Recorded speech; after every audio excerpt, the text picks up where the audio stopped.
காங்கிரஸ் எதிர்க்கட்சியாக உள்ள மாநிலங்களைச் சேர்ந்த அக்கட்சியின் தலைவர்களை ராகுல் காந்தி இன்று சந்தித்து பேசுகிறார்.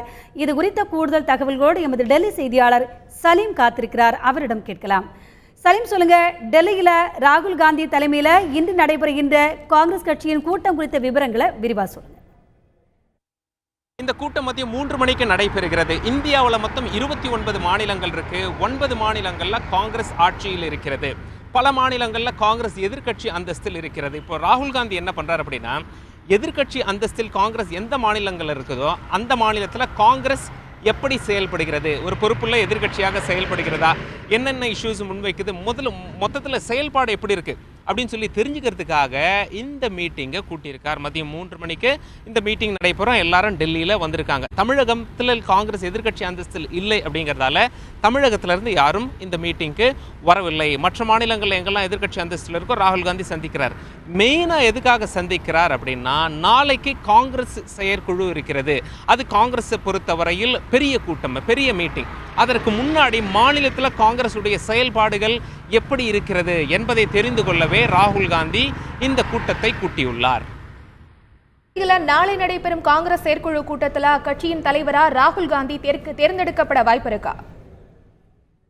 வாய்ப்பு அதிகம் கிடையாது. ஏன் அப்படின்னா, இதற்கு முன்னர் இந்த பேச்சு அடிபட்டது. பீகார் தேர்தலுக்கு பிறகு இந்த வருட இறுதியில் ராகுல் காந்தி காங்கிரஸ் கட்சிகள் நம்பர் 1 இடத்தை பிடிப்பார் அப்படின்னு சொல்லி இப்போ நம்பர் 2 இருக்காரு.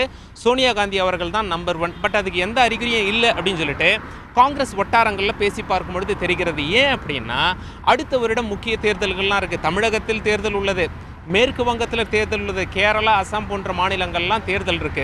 இந்த தேர்தல்லாம் முடிந்த பிறகு காங்கிரஸ் கட்சிக்கு தமிழகத்தை பொறுத்தவரையிலும் மேற்கு வங்கத்தை பொறுத்தவரை அங்கே திரிணாமுல் காங்கிரஸ் மற்றும் கம்யூனிஸ்டுக்கு கடுமையான போட்டி இருக்கும். அதே போல் தமிழகத்தில் திராவிட கட்சிகளுக்கு கடுமையான போட்டி இருக்கும். இந்த நிலையில் காங்கிரஸ் கட்சியின் அதாவது தலைமை பொறுப்பை நம்பர் 1 என்ற இடத்தை ராகுல் காந்திக்கு அளிக்க வேண்டாம் அப்படிங்கிற மாதிரி காங்கிரஸ் வட்டாரங்களில் பேசப்படுவதாக நமக்கு தகவல் தெரிகிறது. ஏன் அப்படின்னா, இந்த முக்கிய தேர்தல்கள்லாம் முடிந்த பிறகு ராகுல் காந்திக்கு நம்பர் 1 என்ற பதவி கொடுத்தால் அதுக்கப்புறம் வர தேர்தலில் கான்சென்ட்ரேட் பண்ணலாம். ஏற்கனவே இந்த மாநிலங்களில் காங்கிரஸ் கட்சி கணிசமான தொகுதிகளை வென்றெடுக்கும் என தகவல் இல்லை அப்படிங்கிறதுனால ஒரு சந்தேகம் இருப்பதினால் இப்போதைக்கு அவருக்கு அந்த பதவி வேண்டாம் அப்படிங்கிற மாதிரி மூத்த காங்கிரஸ் தலைவர்கள்லாம் ஃபீல் பண்ணுறதாக நமக்கு தகவல்கள் வெளியாயிருக்கு.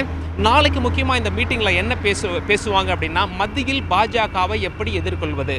ஏற்கனவே இப்போ நாடாளுமன்ற செஷனை காங்கிரஸ் கட்சி முடக்கியது. பாஜக முக்கியமாக 4வது முறை அவசர சட்டம், இந்த நிலம் கையகப்படுத்தும் அவசர சட்டத்தை கொண்டு வருவதையே கைவிட்டு விட்டது. நாடாளுமன்றத்திலும் அதை பாஸ் செய்ய முடியவில்லை. இப்படி இருக்கும் பொழுது காங்கிரஸ் கட்சியின் அடுத்த கட்ட நடவடிக்கை என்ன?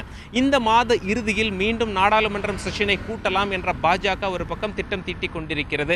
முக்கிய மசோதாக்கள்லாம் இருக்குது, ஜிஎஸ்டி பில் கூட இருக்குது.